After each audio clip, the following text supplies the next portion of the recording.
Guys, nagmarket ako ng kalamansi dito. Ito na puno na to. Which is ito naman, minarkot ko rin yan siya.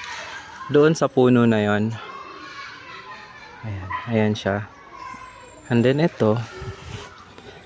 Yan, kumuha na naman ako kasi medyo tumangkad na naman siya. Ayan, pinutol ko siya dyan. Ayan, yan, sa putol na yan. And then may putol na yan. Actually, 4 to silang minarkot ko rito. Or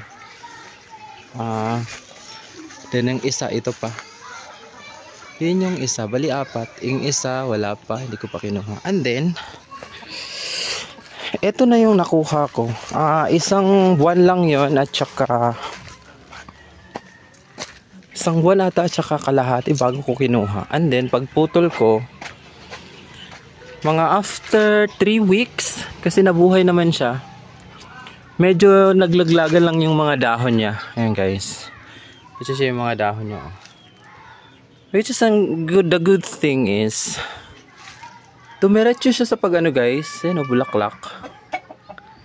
Namumulaklak siya diretso. Although hindi pa naka-recover lahat ng mga dahon kasi nga naglaglagan nga yung mga dahon. Pero, yan kita mo naman namumulaklak agad sila. Yan, diba? Yan, mas kita talaga siya na namumulaklak. Kita niyo yung langaw. Mga bastos na lang.